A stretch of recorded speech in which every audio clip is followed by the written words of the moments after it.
नमस्कार, मी रत्नाकर आणि आपण पाहत आहात नागपूर समयचं मराठी बातमीपत्र। आजच्या या विशेष बातमीपत्रामध्ये आपलं मनपूर्वक स्वागत। राज्यातील आणि आपल्या परिसरातील महत्त्वाच्या घडामोडी, राजकारण, समाज, आरोग्य, संस्कृती क्षेत्रातील ठळक बातम्यांचा वेध आपण घेणार आहोत। तर चला करूया सुरुवात आजच्या महत्त्वाच्या बातम्यांसोबत।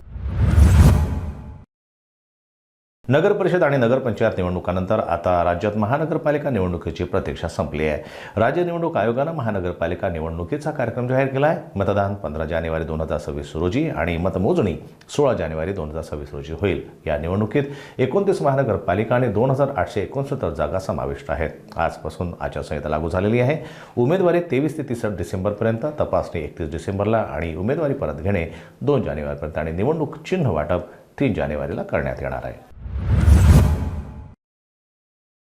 दिल्लीच्या जाफराबाद भागातनं एक गंभीर गुन्हा समोर येतोय, जिथे 2 जुळ्या भावांची गोळी मारून हत्या करण्यात आली। ही घटना ऋषिखर्द मार्गाजवळ घडली आहे। मृतांची ओळख नदीम आणि फजील अशी आहे।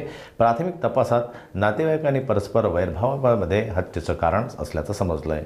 पोलिसांच्या माहितीनुसार या प्रकरणात मृतांच्या मावशीच्या मुलाचाही हात असल्याचं दिसून येतंय। सध्या सर्व आरोपी फरार आहेत आणि पोलीस या प्रकरणाची सखोल तपासणी करतायत।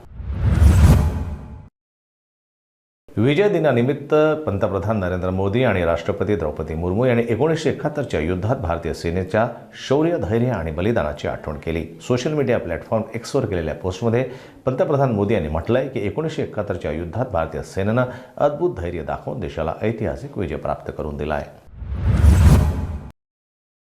नागपूरच्या अमरावती हायवेवरील बाजारगाव येथील सोलर ग्रुप परिसरात सुरक्षा वाढवण्यात आलेली आहे। 9 डिसेंबरच्या सायंकाळी 7:15 ते 7:30च्या दरम्यान एका अज्ञात ड्रोननं हवाई देखरेख केली आहे। हा संयंत्र संरक्षण क्षेत्राशी संबंधित असून इथे स्फोटकं तयार केली जातात, त्यामुळे ही घटना गंभीर असून सुरक्षा व्यवस्था धोक्याची मानली जाते। ड्रोन हा मलकापूर गावातून उडून परिसराच्या रनवे आणि मुख्य गेटवरून सावंग गावाकडे गेलाय। कोंढाळी पोलिसांनी वरिष्ठ अधिकारी, खुफिया संस्था आणि ATSला अलर्ट केलाय। परिसरातील गावांमध्ये सघन तपासणी केली, मात्र ड्रोन किंवा त्याच्या ऑपरेटरचा अद्याप शोध लागलेला नाहीये।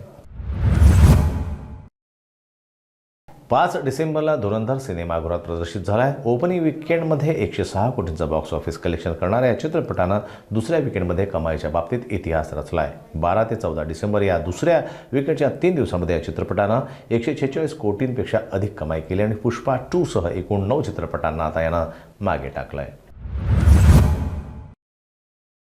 तर आजच्या या बातमीपत्रामध्ये इतकंच। देश, जग आणि तुमच्या शहराच्या ताज्या आणि विश्वासार्ह बातम्यांसाठी नागपूर समय पाहत रहा। लवकरच आपण पुन्हा एका नवीन बुलेटिनसह भेटू। धन्यवाद।